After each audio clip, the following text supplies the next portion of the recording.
está na casa, mas precisa fazer um atendimento aí a um jurisdicionado de certa emergência, ele está em gabinete, e o conselheiro Marcos está preso no trânsito, deve chegar em pouco tempo, motivo pelo qual eu convoco os conselheiros substitutos Antônio Gomes e Renato Sérgio para fazer parte do quórum e, constatando a presença do novo procurador, dou por aberta a presente sessão. Com apreciação e votação da ata da sessão anterior, quem estiver de acordo permaneça como está, aprovada a unanimidade, e a palavra está facultada para requerimentos, indicações. Presidente, Pois não, chegou o conselheiro Marcos. eu solicito a inclusão, inclusive já fiz distribuir, de um processo em mesa. Ele está incluindo isso. É o processo 987617, é uma análise da decisão singular número 119 de 2017, exarada no exame do pregão presencial número 18 de 2017. Objetização da contratação de pessoa física ou jurídica para execução de serviço técnico e confecção de próteses dentárias. Incluído em mesas. Pois não, está incluído na pauta. Tem esse. E você Fábio vai ler esses aqui. Tá certo. O conselheiro Fábio informa que pede para colocar esta pauta 20 processos que estão relacionados nas folhas que vão fazer parte da ata, e todos eles dizem respeito a benefício previdenciário da PBPrev e do Instituto de Previdência de Santa Rita. Eu sugiro, presidente, que Vossa Excelência peça à secretária que tire cópia e distribua para todos os. Pois não. Peço tirar cópia. Da minha parte, eu peço a retirada de pauta do item 4, processo 11016, por solicitação do procurador, tendo em vista que não pode comparecer à presente sessão, e estou agendando, teria que agendar para fevereiro, após minha volta de férias. Motivo pelo qual eu retiro de pauta, e quando eu voltar de férias, então agendo para a sessão. E peço a inclusão de pauta dos processos, o processo TC 2679/17 e os 9594/17, todos eles de benefício previdenciário. Continua facultada a palavra. Eu tenho para esta pauta, eu não estou achando aqui. Você depois coloca, sem problema.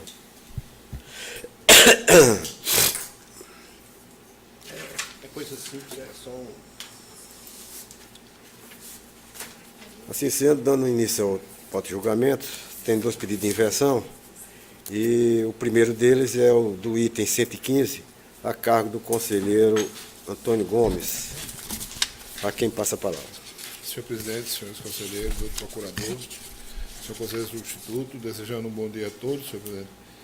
O processo anunciado trata de recurso de reconsideração interposto pela SUPLAN contra a decisão desta Corte tomada no acordo ACU-TC 1678 de 2016.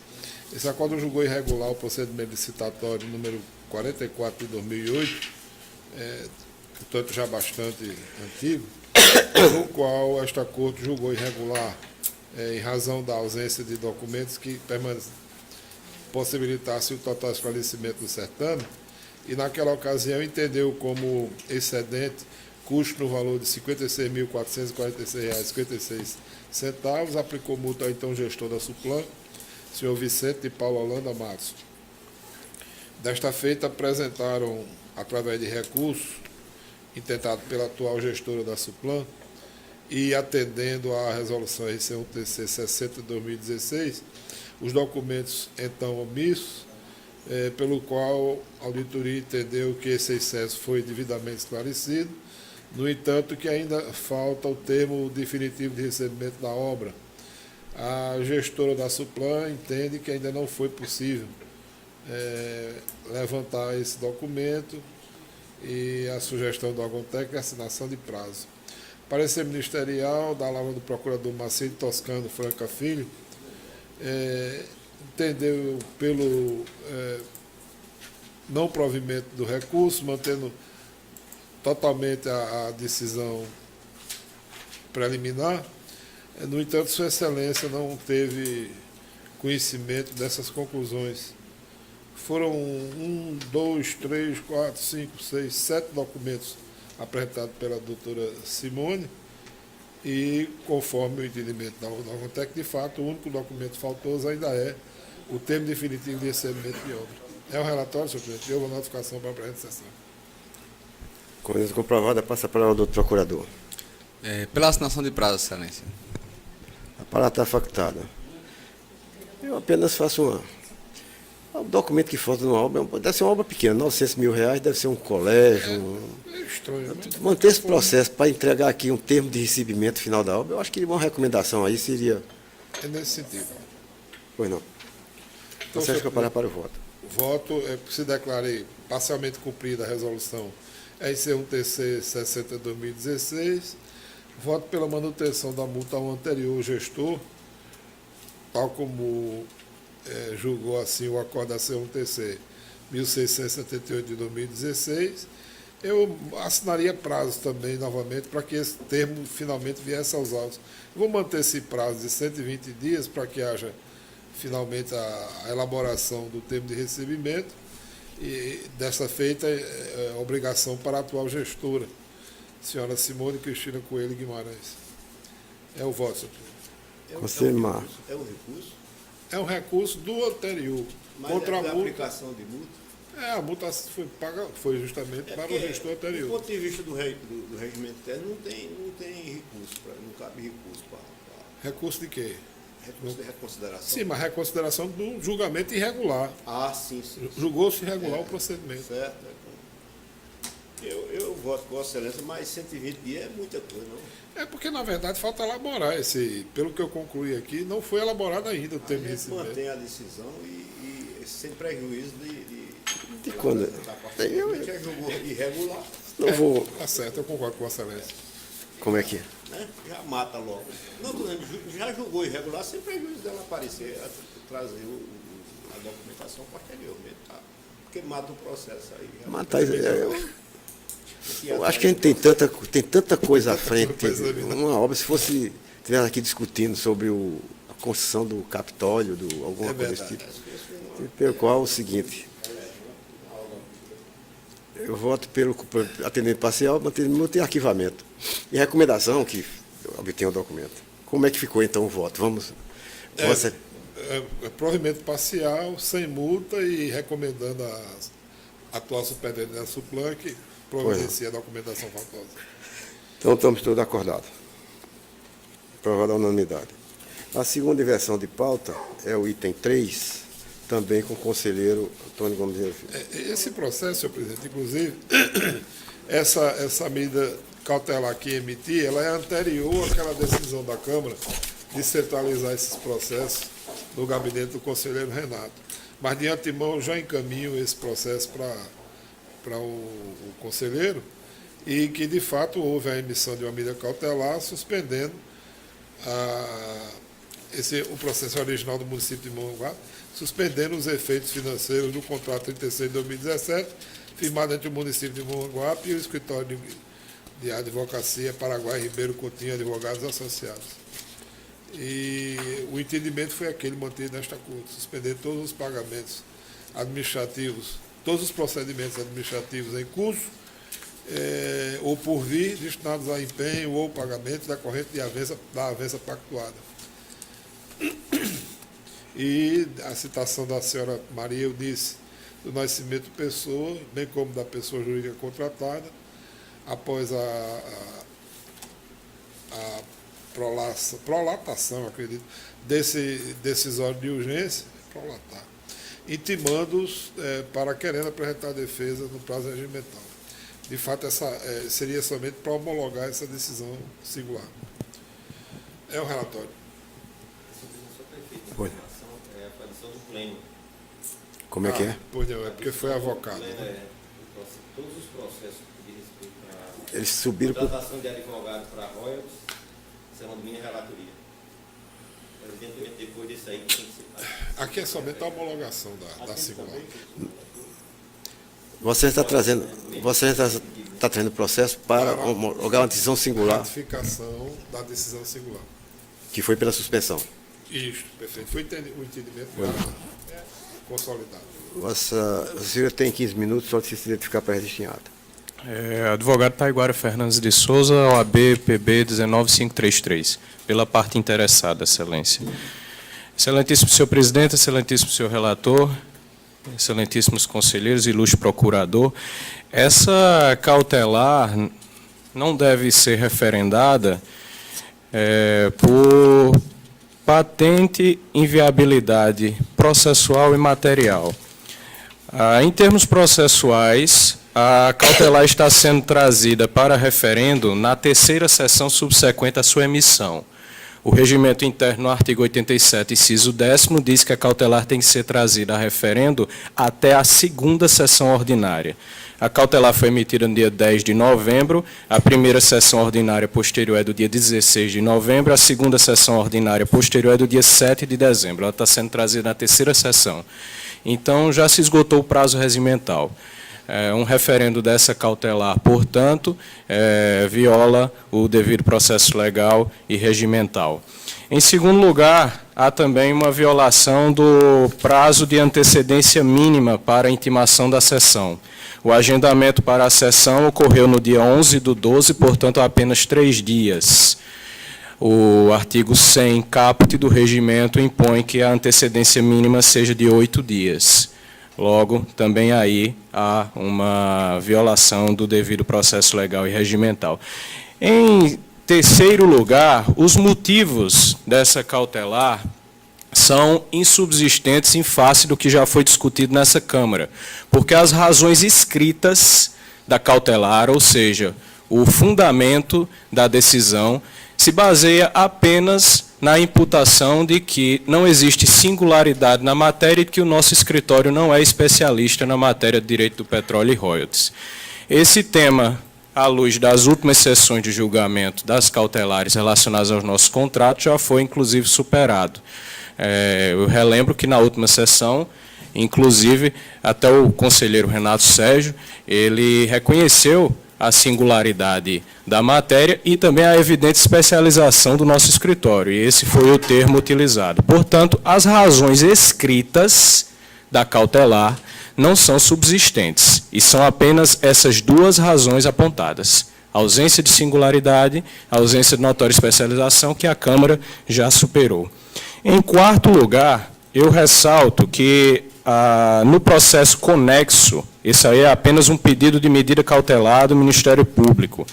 Um processo conexo, que é o que veio da auditoria, o 10133/17, a auditora Iracilba Pereira Alves, ela concluiu que não havia nenhuma irregularidade nas cláusulas contratuais. Isso está na página 77 do relatório inicial. Vale ressaltar que, apesar do instrumento contrato não conter nenhuma irregularidade em suas cláusulas, o objeto não é de natureza singular. Portanto, ela diz que o contrato não tem irregularidade, mas apenas o objeto não é de natureza singular, tema que já foi superado nessa Câmara em anteriores julgamentos. Pelo visto, portanto, pelas razões escritas, a cautelar não pode ser mantida. Contudo, eu queria ir um pouco mais além, né? Há também razões que vêm sendo debatidas nos anteriores julgamentos e que eu entendo que são necessárias de algum ponto, alguma resposta da parte da defesa. A primeira questão é a questão da reversibilidade das medidas judiciais que são obtidas para pagamentos de royalties de petróleo a municípios. Essa tem sido a questão mais sensível nos debates, e eu entendo que, como a reversibilidade é uma questão de matéria eminentemente judicial, nós devemos perquiri-la a partir da jurisprudência. Não adianta ficarmos tecendo comentários sobre eventuais riscos se não vamos ao que a jurisprudência já decidiu sobre o tema. E eu entreguei a Vossas Excelências ontem um memorial a respeito especificamente do tema da reversibilidade de medidas judiciais que deferem o pagamento antecipado de royalties de petróleos, né? De royalties de petróleo. Primeiro ponto que nós precisamos diferenciar é: reversibilidade não se confunde com estornabilidade. Uma medida de tutela antecipada, ela é evidentemente reversível processualmente, o que não quer dizer que seus efeitos fáticos sejam estornáveis. A medida é reversível, porém não estornável. Eu vou dar um exemplo: tratamento de saúde. Depois se defere a tutela antecipada para uma cirurgia, se no final o processo for julgado improcedente, não se coloca o paciente novamente na cama de cirurgia para que seja desfeita a cirurgia. A tutela é não é estornável. Né? Os efeitos fáticos dela não são estornáveis. Um outro exemplo são as próprias cautelares daqui do TCE em relação aos nossos contratos, como foi tratado na última sessão. Né? As cautelares tornam praticamente irreversíveis os efeitos financeiros em relação ao nosso escritório. Como eu disse na última sessão, estão sendo suspensos 20% dos pagamentos, o município continua com 80% à sua disposição. Suspenso 20%, ele tem agora 100%. O que ele vai fazer? Ele vai guardar 20% dos advogados? Não, ele vai gastar. E gastando esse recurso, dificilmente nós teremos acesso a esses honorários se a cautelar vier a ser revertida no futuro. Isso foi reconhecido, inclusive, pelo conselheiro Catão, com a mente pragmática de engenheiro que tem. Ele disse muito claramente, né, no setor público, no setor privado, quando você quer questionar o imposto você provisiona. Mas quem vai fazer isso no setor público? Essas foram as palavras de Vossa Excelência. Por isso, o ilustre procurador pontuou que aqui é um caso de reversibilidade recíproca, porque dificilmente o escritório terá como reaver esses honorários que não foram pagos e que estão suspensos. E se nós executarmos o município ainda poderá dizer que não pagou porque estava suspenso pelo TCE. E a Justiça provavelmente vai aceitar.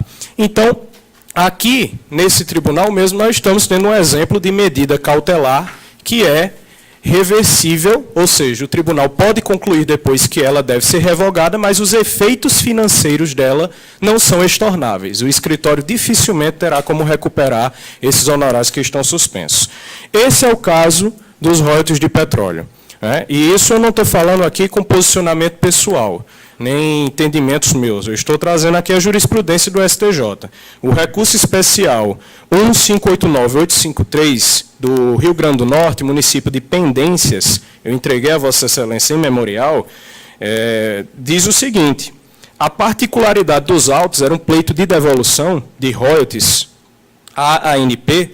A particularidade dos autos reside no fato de a agência ré não ser titular de qualquer direito relativo aos royalties. Eis que a sua atividade se limita aos cálculos para a distribuição dessas verbas, devidas por empresas privadas concessionárias. Sendo assim, jamais poder-se conceber a possibilidade da ré pugnar pela devolução dos royalties, pretensão que, reforce, se não foi por ela externada. Tem-se, então, evidenciada a impertinência da ordem de devolução formulada por terceiro ilegítimo em favor de pessoa não abarcada por seu manto de proteção e que sequer parte no processo. Isso é o STJ dizendo. Em outro julgado, o Tribunal Regional Federal da 2ª Região, que é o tribunal que julga mandados de segurança contra a ANP, a sede da ANP está no Rio de Janeiro, logo o tribunal responsável por julgar mandado de segurança contra a ANP é o Tribunal Regional da 2ª Região. E o Tribunal Regional da 2ª Região, numa apelação civil de número 374065 do Rio de Janeiro, era uma apelação em que uns municípios cobravam os outros por royalties recebidos a maior de cada um deles. Então, o Tribunal Regional Federal da 2ª Região, ele fala especificamente o seguinte: não é razoável que as populações dos municípios litigantes sejam penalizadas com um corte significativo nos créditos recebidos.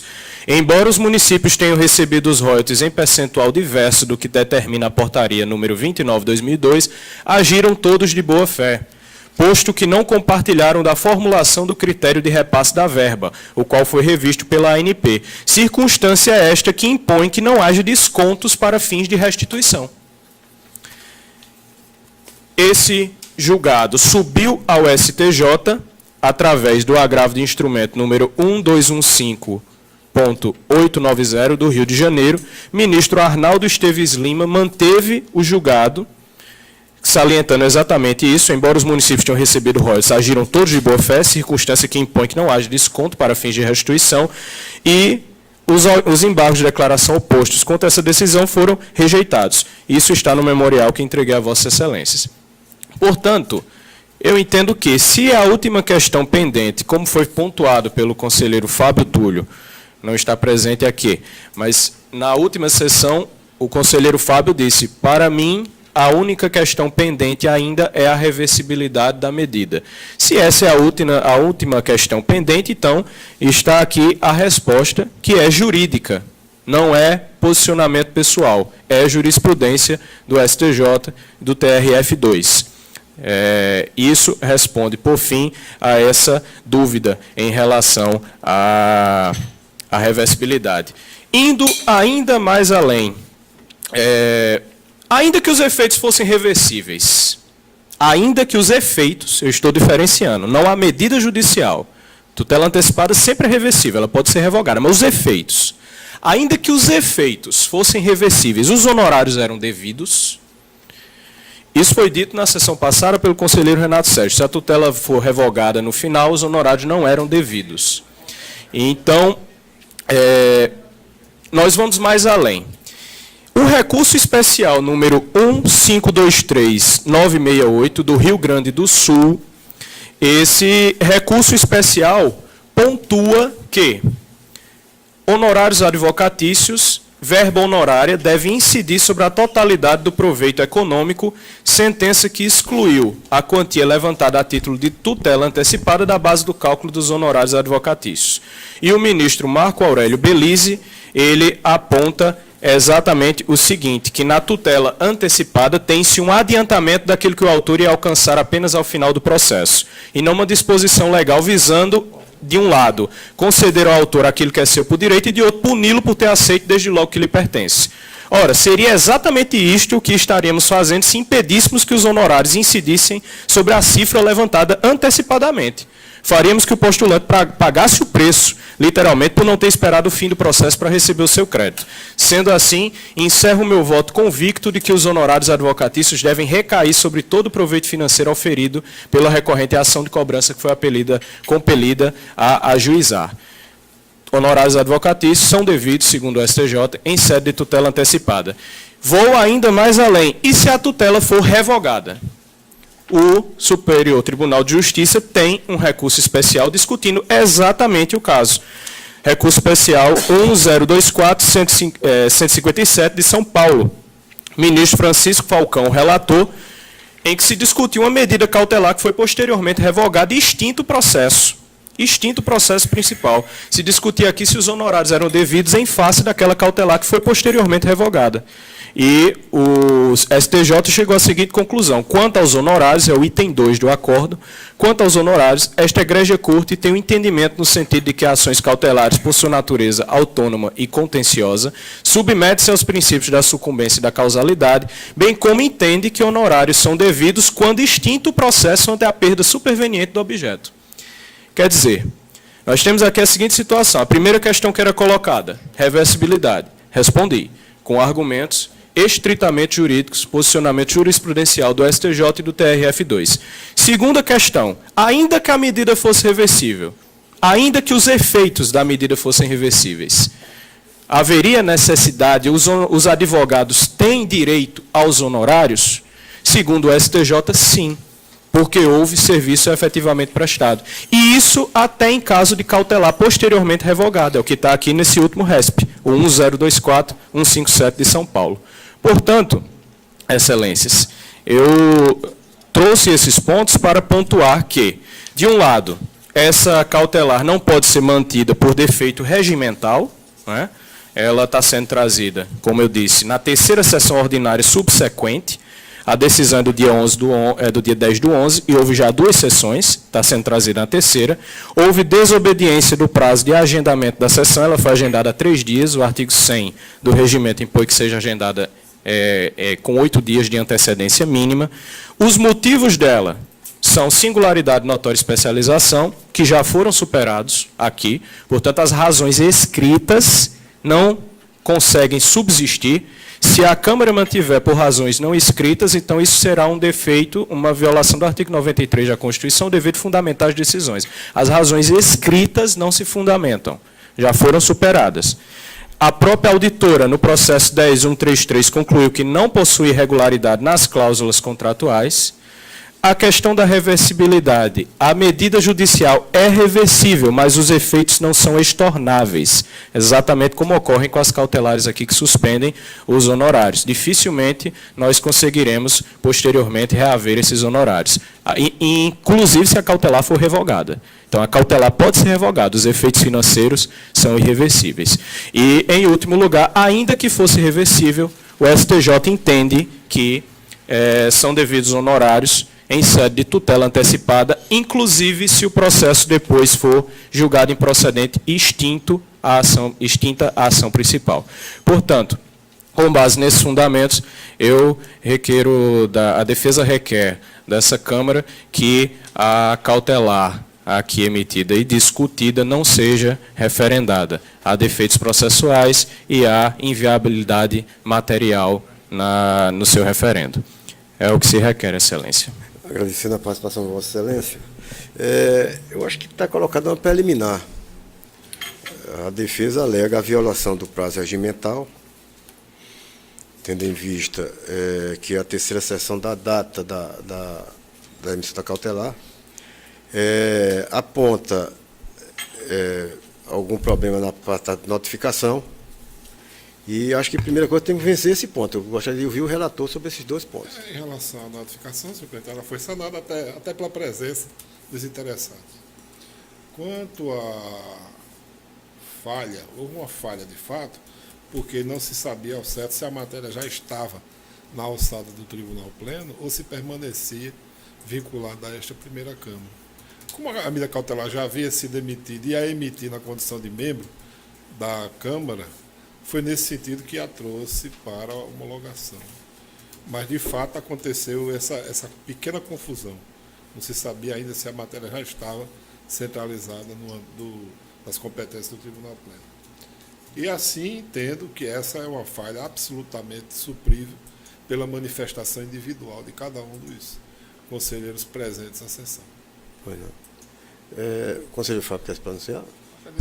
Se possível, presidente, há questões nas preliminares de natureza jurídica, eu gostaria que Vossa Excelência ouvisse o Ministério Público a respeito, se possível. Conselheiro Marco, tem um comentário? Não. Não, eu Então, guardo a manifestação ministerial.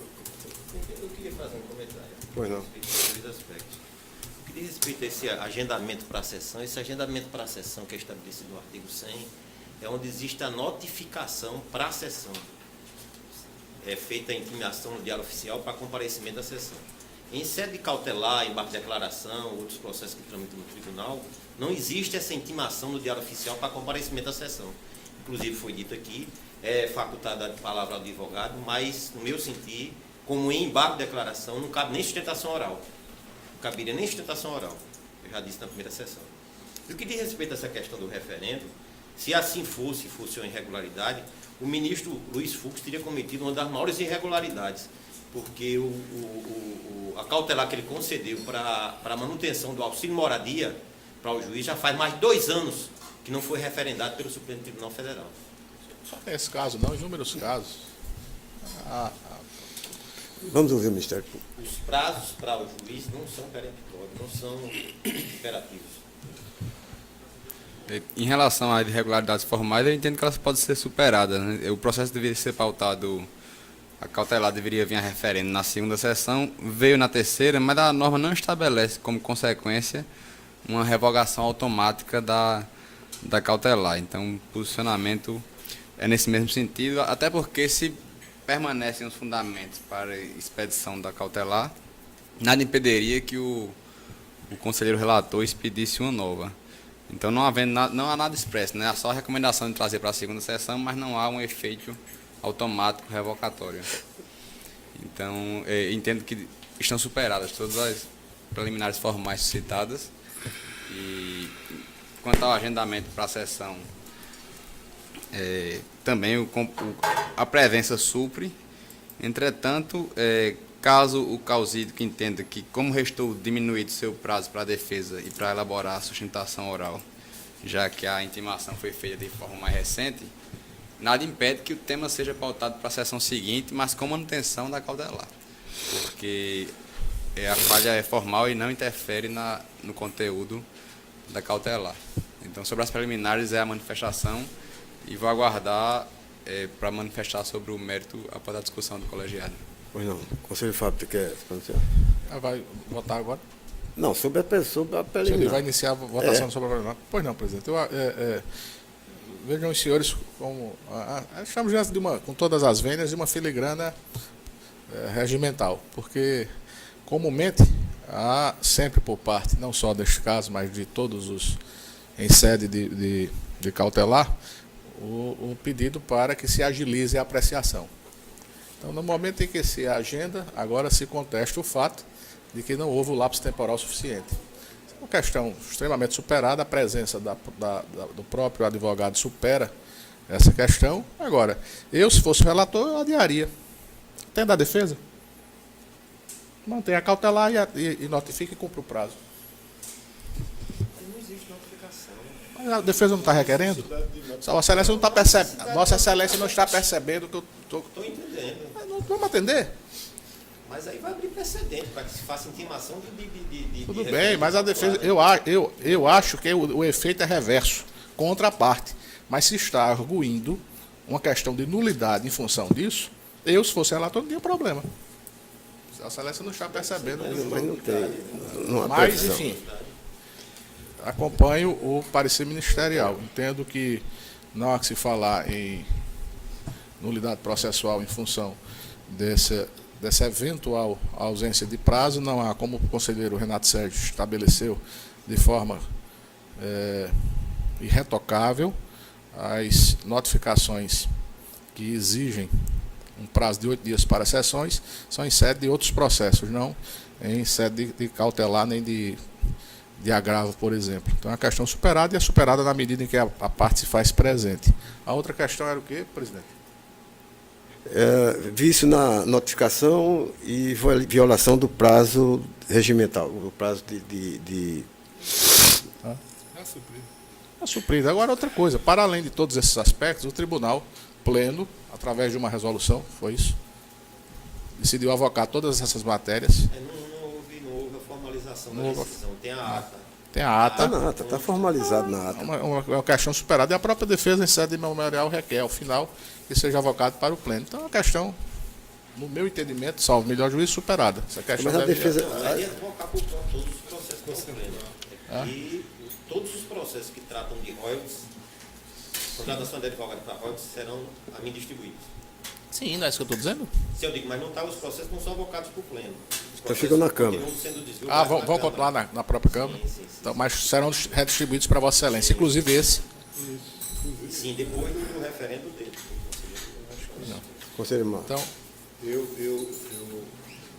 entendo que, no caso de embargos, em caso de referendos de cautelar, a presente mesa independe de notificação de intimação. Por isso, todos os demais itens e aspectos que a defesa trouxe neste momento, eles foram supridos de uma maneira ou de outra. Acompanho. as questões de método, nós já decidimos que vamos Decidimos analisar que vão analisar posteriormente. oportunamente. Então, concordo inteiramente com o parecer ministerial nesse sentido e com as observações do conselheiro Renato Sérgio, embora não componente do quórum, mas que, em boa hora, sempre com muita competência e eficiência, traz suas observações, suas anotações a respeito do regimento interno. É assim que entendo, senhor presidente. Bem, então agora a palavra ao procurador. Então foi rejeitada a preliminar, a palavra vai agora ao Ministério Público para se pronunciar no mérito. Excelência, sobre o mérito, a manifestação é no mesmo sentido que foi dada no processo anterior. Eu vejo aqui que se trata de uma representação manejada por doutora Sheila, e aí o pedido de cautelar feito pelo Ministério Público é a suspensão de todos os procedimentos administrativos em cursos até a manifestação meritória por parte deste tribunal. Então, quando se suspende o pagamento, na maneira como está, 80% está indo para o município, 20% está indo para o escritório. Então, o município continuaria com os 80% e a verba honorária que seria destinada ao escritório, ela ficaria numa conta específica até a manifestação meritória por parte do tribunal, porque caso o tribunal demore a se manifestar sobre o mérito, eu entendo que o perigo de reversibilidade é recíproca neste aspecto. Então, a manifestação é só em relação a fracionar. Permanece a cautelar, mas o município não vai poder fazer o uso de todo esse valor até a decisão meritória. É a manifestação, Excelência. A palavra está facultada com o relator para o voto.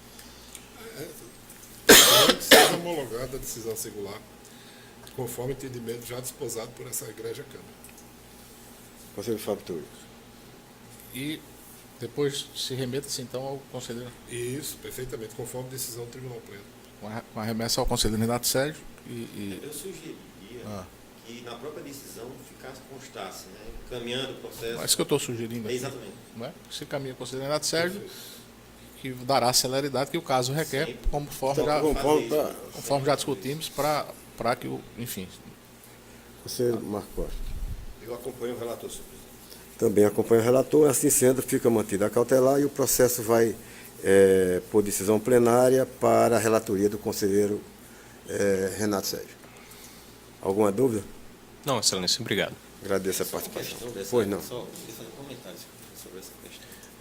Porque, Excelência. que é muito discutido. Dois Peço- segundos, peço dois uma- segundos. Deixa eu concluir, eu lhe dou a palavra.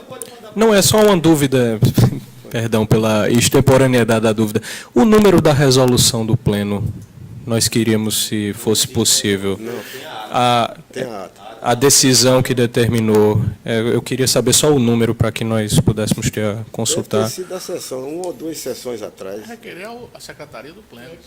Certo. Lá com o Osório, que o Osório informa qual Pronto. é a ata da sessão. Pronto, tá ok, eu Deve ser duas agradeço. ou três sessões atrás, dessa semana. Pronto, tá bem, eu agradeço. Essa questão da reversibilidade ou não dessas medidas cautelares, é que tem um problema também. Né? Se o Tribunal de Contas entender que esses 20% de honorários advocatícios, ele não pode ser fixado em percentual, o tribunal ele pode decidir, inclusive, de reaver valores que já foram pagos. Não estou dizendo que é o caso, né? Nem estou dizendo que é meu entendimento. Tem casos concretos aí que já pagaram fortunas e pode ser que Tem casos já que o tribunal mandou devolver, o advogado devolver, inclusive. Nós temos caso aqui. Tem vários, Nós temos caso aqui nesse tribunal. vários. Eu Bem. fui relator de vários. Vamos prosseguir então, agora vamos a seguir a pauta de julgamento. Presidente, senhor presidente, Eu já anunciei. já? Já. Inclusão? Sem inclusão. Ah, obrigado. E distribuí uma lista, já fiz isso. Então, voltando à pauta de julgamento, processo do item 1 e 2, vou relatar em bloco. É o processo 645044/17, que vem do município de Barra de Santana. Pregão presencial 6 de 2017, contratação de empresa para alocação de máquinas de caçamba para suprir necessidade da Prefeitura Municipal. No valor de R$ 705 mil, foi ganho por duas empresas, e o contrato é o 901/2017 e 902/2017. A auditoria, após análise da defesa, opinião pela regularidade do procedimento licitatório dos contratos decorrentes sem prejuízo da cobrança de multa pessoal devido ao envio intempestivo dos autos. O processo seguinte, do item 2, é o 10.923/17, que vem de Barra de Santana também, e desta feita, Sistema de Empresa para aquisição de medicamentos, no valor de R$ 533 mil, deu origem aos processos, aos contratos 1101/2017 e 1102/17, e o aditivo contratual no valor de R$ 33.875. A auditoria também se pronunciou da mesma forma. Motivo pelo qual os processos não tramitaram pela atual ministerial. Com a palavra, o doutor procurador. Com autoria, Excelência. A palavra está facultada, meu voto vai decidir pela regularidade e fazer recomendação. Eu não vou aplicar multa pelo envio extemporâneo da documentação, apenas recomendação que cumpra os prazos em relação às informações ao tribunal. É assim que voto nos dois processos. Conselheiro Fábio Túlio, Com Vossa Excelência. conselheiro Marco Antônio da Costa, aprovada a unanimidade. E a palavra vai ao conselheiro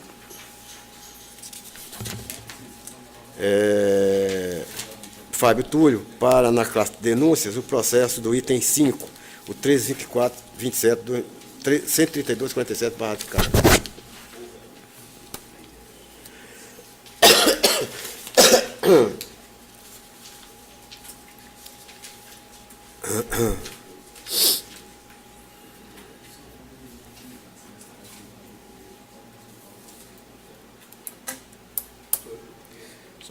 presidente. Estou só vendo aqui a dúvida.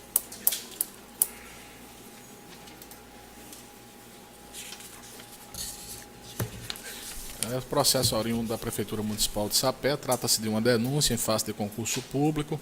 Houve toda uma tramitação processual, onde foram emitidas 2 resoluções, assinando prazo, e a constatação é de que as providências já foram tomadas. Razão pelo qual o processo enseja o arquivamento. É o relatório. Com a palavra do procurador. Pelo arquivamento, excelência. A palavra está facultada. Com o relator para o voto. Diante do relato do órgão de instrução, não há outro caminho a não ser o arquivamento em face do cumprimento da decisão. É como o voto. Conselheiro Marco com o relator aprovado à unanimidade pelo cumprimento e arquivamento. Na classe arte pessoal, dos itens 6 ao item 25, são processos de minha relatoria, todos eles referentes a benefícios previdenciários, que a auditoria dá pela regularidade e recomenda o respectivo registro. Com a palavra do outro procurador. Com autoria, excelência. Palavra está facultada, voto conforme o entendimento da auditoria e corroborado pelo novo procurador, pelo registro e arquivamento. Consulta à Câmara, aprovada à unanimidade. Conselheiro Fábio para relato item 26A. Então, 28 é o mesmo. Então, toda vez eu levo um drible nessas folhas aqui. 26, 27. 26 a 26 e 27. 26 e 27. São oriundos do Instituto de Previdência do município de Santa Rita, atos de pessoal que receberam a análise do órgão técnico que pugnou pela legalidade. É o relatório. Com a palavra do procurador. Com autoria, excelência. A palavra facultada com o relator para o Pela voto. concessão dos respectivos registros. Consulta à Câmara, aprovada à unanimidade. Agora sim, o conselheiro Marco Antônio da Costa para os itens de 28 a 59. 59. Todos são processos concedendo benefícios previdenciários. 19 oriundos da PB-Prev, 2 do IPCEM Campina Grande, 1 de João Pessoa, 3 de Alagoinha, 4 de Pilhões, 2 de Pilhãozinhos, 1 de Guarabira. São 3 pensões, 29 aposentadorias, 32 processos ao todo.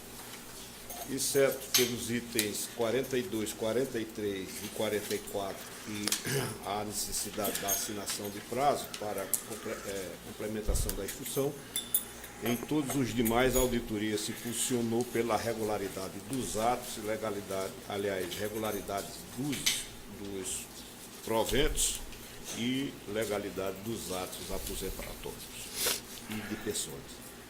É o relatório para todos os processos. Com a palavra do outro procurador. Pela assinação de prazo nos processos destacados pelo relator e com autoria pela regularidade nos demais, excelência. A palavra está facultada com o relator para o voto.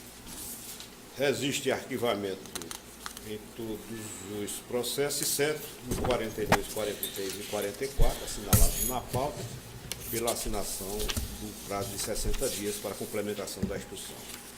São os votos. Conselheiro Fábio. Com o relator. Também acompanha o relator, aprovado à unanimidade pelo registro. Do item 60 a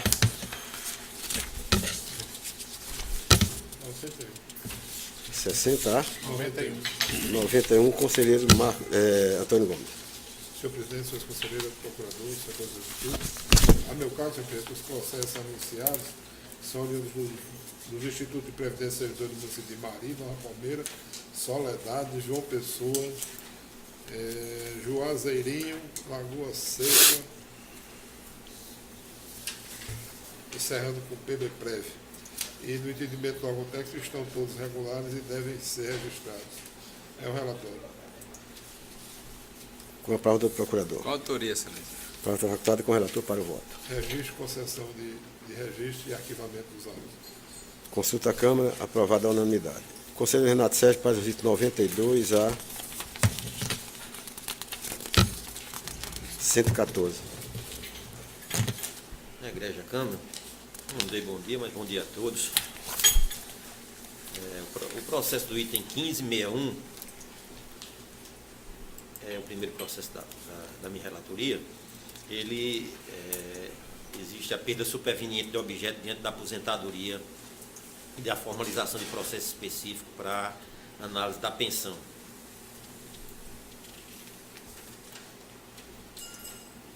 lhes informo que houve neste processo aplicação de uma multa por falta de envio de documentos.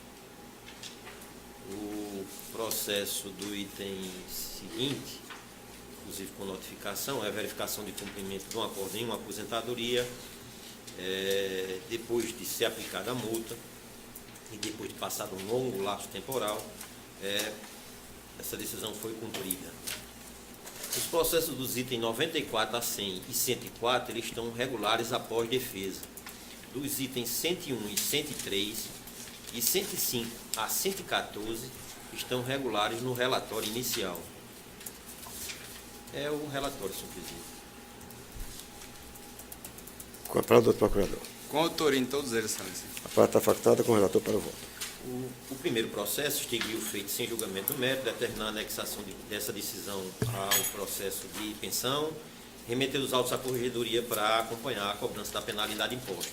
No que diz respeito ao processo 11.241 de 2015, houve um cumprimento por demais intempestivo, depois de várias tentativas. Propõe que o tribunal aplique multa ao presidente do Instituto de Previdência e Assistência do Servidor Municipal Bonitense, senhor Luiz Freitas Neto, que na verdade não vem cumprindo as decisões do tribunal, conceda registro ao ato, remeta os autos do processo à corregedoria do tribunal e determine o traslado de cópia da decisão para os autos da prestação de contas do Instituto, informando que nesses casos onde existe a reiterado descumprimento, o relator tem sempre mandado notificar o prefeito, que termina mandando o presidente do Instituto fazer. No que diz respeito aos demais, registra arquivamento. Consulta a Câmara. Aprovado à unanimidade. Em verificação de cumprimento, vamos agora ao item 116 do meu relato.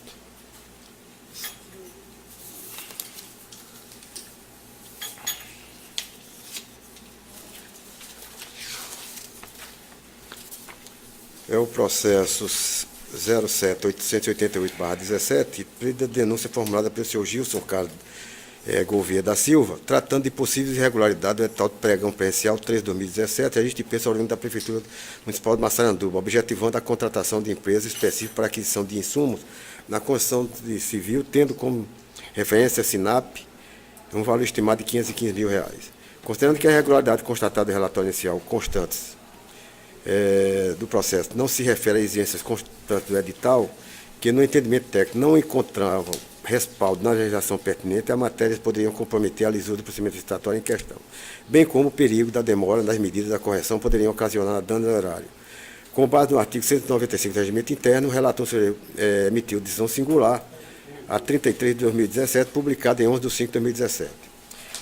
Então, foi medida cautelar, feita referendo, e após a análise da instrução anexada ao processo, a auditoria emitiu o relatório, concluindo pelo cumprimento do acordo ACE1-TC 1518/2007, bem como pela perda do objeto, uma vez que o procedimento em tela foi anulado pela Prefeitura. Outro sim, como constatação adicional, a auditoria informou que, em substituição a essa licitação, a Prefeitura abriu novo edital, conforme documento de página, e a análise desse novo procedimento está transcorrendo através do documento TC 54.689/17. É o relatório tendo sido dispensada a notificação de praxe. Aqui vai para arquivamento e perda do objeto. Com a palavra do procurador. Pelo arquivamento, perdeu objeto, excelência. A palavra está facultada. O entendimento do relator é idêntico ao parecer ministerial pelo perda de objeto e arquivamento. Consulta a Câmara, aprovada à unanimidade. A palavra vai agora ao Conselho de Fábio Túlio para relato item 117, processo 39708. Senhor presidente, houve o óbito do servidor-alvo do reclamado processo administrativo, quem seja a perda do objeto do presente processo, consequentemente do seu arquivamento. É o relatório. Com a palavra do procurador. Pela perda de objeto, excelência. A palavra está facultada com o relator para o voto. Arquivamento face da perda do objeto. Conselho Marco Costa. Com o relator também, aprovada a unanimidade. Conselho Marco Antônio da Costa para relato dos itens 118 a 120, encerrando a pauta. Não. Assim, tem os extra-pauta. Eu relatarei em bloco 119, 120, antecipando aqui a ordem, porque o 118 é um processo antigo, um processo que demanda um certo tempo, pelo menos 10 minutos, dado que tanto o relatório, para ser compreensível, é bastante longo e o voto também. Bastante não, é relativamente longo. Então, no caso do 119 120, nesta oportunidade, verifica-se cumprimento de decisão cumulado com a análise da legalidade de ato concessivo de benefício previdenciário. Um originário da PBPrev e o outro do Instituto de Previdência do Servidor de Santa Cruz. Em ambos os casos, a auditoria verificou que a determinação do tribunal fora cumprida. E, em razão disso, apontou que os atos estavam plenamente legais e regulares os proventos concedidos. É o relatório para esses dois processos. Comparador do procurador. Com autoria, senhor. A palavra está facultada. O relator para o voto. Reconhecimento do cumprimento das decisões emanadas desta Corte de Contas, análise, resiste arquivamento. São os dois votos. Conselheiro Fábio, com o relator, Relator. também com o relator para unanimidade. Vossa Excelência contou com a palavra para 818. Se eu fazer o mais rápido que puder. Os presentes autos cuidam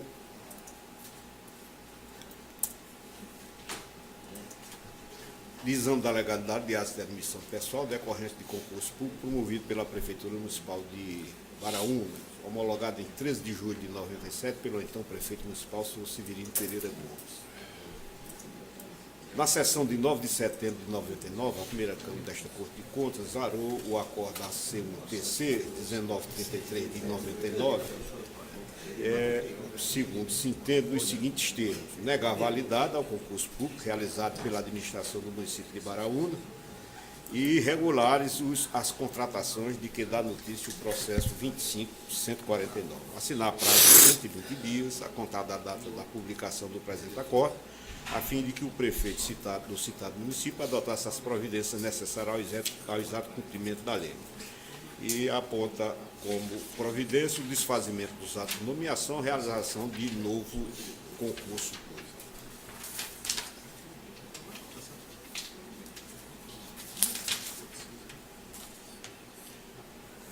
Como o supracitado acordo não fora cumprido, foram expedidas as resoluções RC1-TC 20.2076 de 20.158 de 2000, assinando sempre prazo para que fosse cumprido. No final, a última dessas resoluções determinou a realização de inspeção em loco. A auditoria foi no município e diz que, com isso, restou comprovado que o então prefeito Adilson José de Azevedo tomou algumas providências, inicialmente elaborando o decreto 13 de 2000, de 4 de 12 de 2000, da prefeitura do município referenciado, tornando nulas as nomeações dos candidatos já nomeados, provenientes do concurso em questão. Isso as folhas 244. Em seguida, medidas para realizar um novo concurso por meio da elaboração de uma outra lei, definindo o número de cargos para a prefeitura, e elaborou-se nova portaria, designando os membros da comissão do concurso. Foi elaborado um novo edital para regular o concurso, e foi emitida uma ata da reunião da comissão com a conclusão de que não houve nenhuma contrarrazão que fosse apresentada. A auditoria constatou que o novo concurso foi iniciado, porém suspenso devido a ações judiciais. Após expediente da consultoria jurídica da Corte de Contas, aqui do tribunal, naquela época, solicitando esclarecimento, o gestor informou que os nomeados atingidos pelo acordo da CNTC, 1933 e 99, lograram êxito nas ações judiciais em primeiro grau de jurisdição, obtendo direito a serem reintegrados a seus cargos. 2. No segundo grau, a primeira Câmara Civil do Tribunal de Justiça da Paraíba manteve a segurança, preservando a reintegração de 55 servidores. Já a segunda Câmara daquela Corte denegou a segurança, determinando o desligamento de 46 servidores. 3. O município ingressou com ação rescisória contra a decisão que determinou a reintegração dos servidores, a qual foi julgada improcedente. Alguns servidores que não obtiveram êxito no seu mandato de segurança ingressaram com uma ação rescisória também ela não foram julgadas até aquela data. O gestor apresentou cópias das decisões dos mandados de segurança, bem como a relação de servidores que obtiveram ou não o êxito judicial. Seguindo o procedimento no âmbito no tribunal, aqui, a auditoria elencou os servidores que lograram êxito judicial, os 55. Após o gestor da época, desta feita, o senhor Alisson José da Silva Azevedo, engrossou com uma consulta, questionando acerca da possibilidade de modificação do acordo da CNTC 1933 de 99, que é o que tornou irregular e julgou ilegal o concurso. Tal consulta não foi respondida nos termos do parecer da consultoria jurídica, que informou que a ação rescisória proposta pelos servidores fora julgada improcedente, tendo transitado em julgado em 15 de 8 de 2008. Seguindo, a auditoria concluiu pelo descumprimento do acordo mencionado. Notificado, o gestor apresentou a defesa de folhas tais, informando que não havia cumprido a decisão desta Corte, tendo em vista que ainda restava um agravo de instrumento não julgado pelo STJ, até a data da defesa. Em seguida, a auditoria analisou a defesa, detectando 36 servidores dos 46 que não lograram êxito judicial, portanto, deveriam ser exonerados, porque permaneciam na folha de pagamento da entidade, concluindo mais uma vez pelo descumprimento do acordo já mencionado, é o 1933 de 99. Em seguida, foi proferida a resolução RC1-TC 18/2010, que assinou o prazo de 60 dias para cumprimento do acordo, reiteradamente informado. Notificado, o gestor apresentou justificativa, afirmando que não poderia cumprir a decisão desta Corte, devido ao fato de que o agarro de instrumento e ele dá o número não foram julgados ainda pelo STJ. Analisando as justificativas, a auditoria concluiu, reiterou o descumprimento do acordo. Aliás, neste caso, da resolução 18/2010. A ilustre parecerista e integrante do Ministério Público, doutora Isabela Barbosa Marinho Falcão, instada a se pronunciar, ofertou cota, concluindo nos seguintes termos. Quanto exposto, essa representante do Ministério Público Especial alvitra o não cumprimento da resolução 18/2010, proferida pela primeira Câmara do Tribunal de Contas, outro sim é mistério a aplicação de multa ao responsável. Em seguida, foi proferido o acordo AC1-TC 1549/2010, que declarou não cumprimento do acordo e da resolução, aplicou multa de R$ 2.805,10 ao senhor Alisson José da Silva Azevedo, prazo, e reiterou um prazo de 90 dias para cumprimento da decisão. Foi notificado que o supracitado deciso, os nomeados do concurso e o gestor apresentaram defesas, as quais foram analisadas pela auditoria no relatório, o qual apresentou várias conclusões. A unidade técnica da unidade técnica apresentou as seguintes sugestões: que as irregularidades eram formais, isso já numa segunda, que as irregularidades remanescentes do relatório inicial, que sejam de natureza eminentemente formal e sejam dispensadas em nome do princípio que citou, que as irregularidades que enseja a correção de portaria e esclarecimento de algumas situações de dúvida possam ser exercidas seu direito de defesa, pois estas ainda podem ser corrigidas pelo reconhecimento do direito adquirido dos servidores relacionados no anexo 1. Em resumo, está se desdizendo, quer dizer, modificando inteiramente a sua manifestação, que o que restou em termos de irregularidade do concurso, que se iniciou todo esse processo, já lá em 98, Sim, cadê o balanço? foram todos Cadê o supridos. balanço da Câmara? E o parquet manifestou-se, através da mesma procuradora, pela declaração do não cumprimento da aplicação de multas, citação do novo prefeito, Já está com a no exceção. caso Manassés Gomes Dantas, para adotar as providências. E este deixou transcorrer em autos o prazo que ele fora assinado. É o relatório, senhor. Com a palavra do procurador. Nada a acrescentar em relação ao parecer ministerial constante nos autos, só com destaque a título de sugestão de procedimento do TCE, que o gestor ele alegou Essa aqui tá aqui que dentro. deixou de cumprir a resolução do TCE porque haveria um agravo de instrumento a ser apreciado 142. pelo STJ. Eu entendo que a esfera judicial só pode ser oposta ao TCE caso o gestor comprove que esse agravo foi recebido no efeito suspensivo.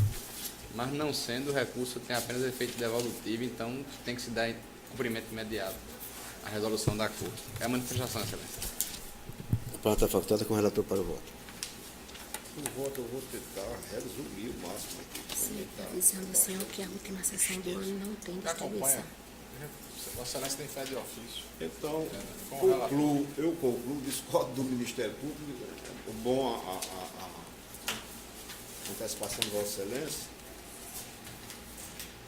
porque se trata de um processo 98 e, nesta oportunidade, quer-se fazer justiça a esses 46 que não foram reintegrados. Ou a medida judicial para os 55, mas para esses 46 é uma injustiça. E as irregularidades referentes ao procedimento do concurso público eram coisas coisas formais, como falta de uma informação aqui, outra informação ali.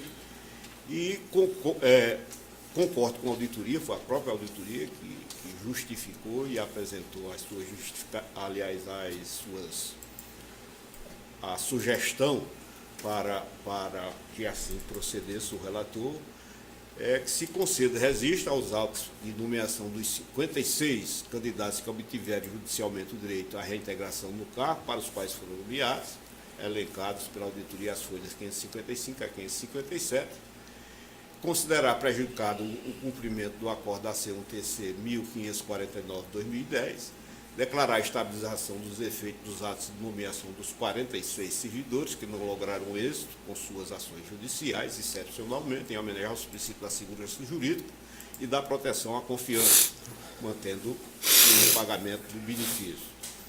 E facultar ao senhor Alisson o direito de ser ressarcido da multa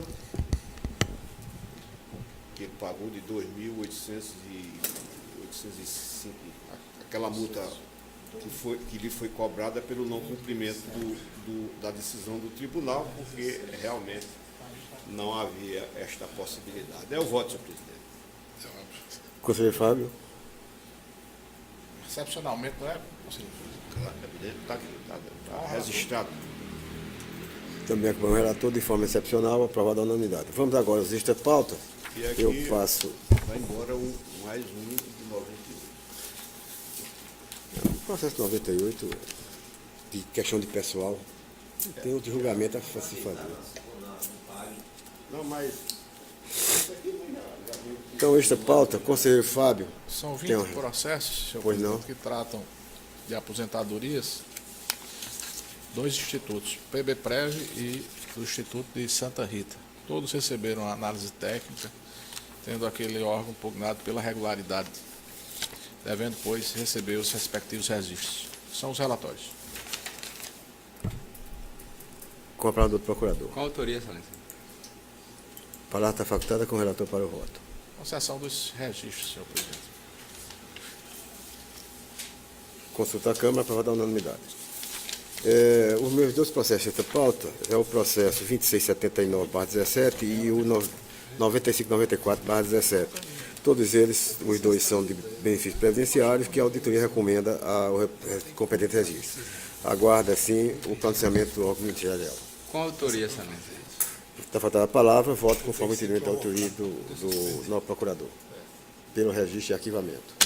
Não havendo mais quem processa relatar, apenas pedir atenção. Ah, sim, qual é o processo? Ah, sim, está certo. Então, conselheiro Renato Sérgio.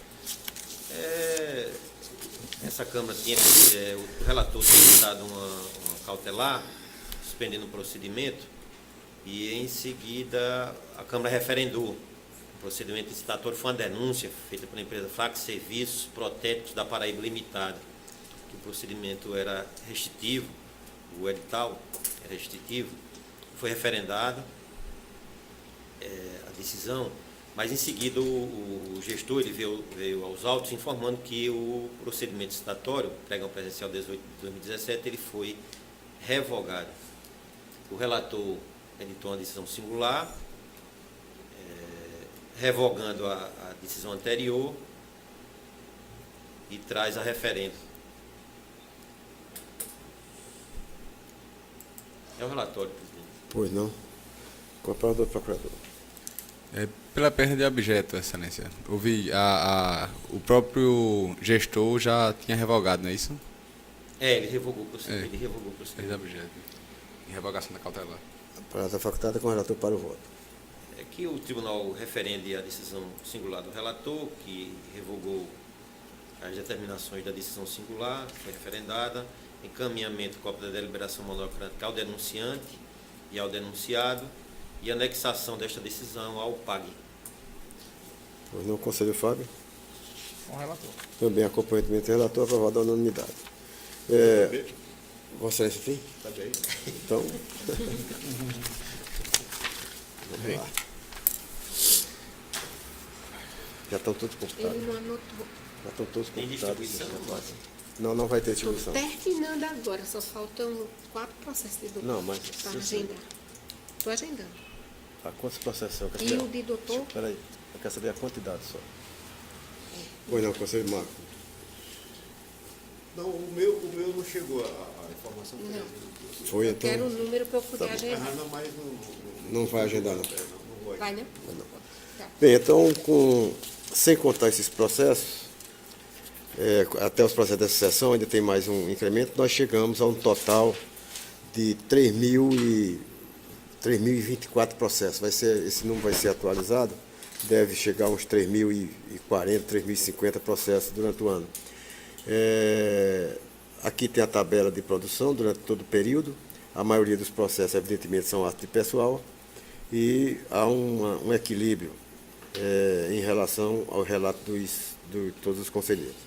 Assim sendo, estamos encerrando esse período, essa sessão, e desejo a todos boas férias, né, da Câmara, e que tenhamos um retorno. Não retornarei em janeiro, só em fevereiro, porque vou gozar um período de férias em janeiro. Agradecendo a participação de todos, dou por encerrada a apresentação. Presidente, só para abordar Pois um não. assunto rapidinho, muito rápido. Sem, Foi até sem, discutido. sem microfone. Não pode ser com microfone, Não, não faz. mas desliga, já terminou a sessão? Não. Foi discutido já no pleno, porque é o seguinte, se tornou muito comum, pelo menos no meu gabinete, o pedido de degravação de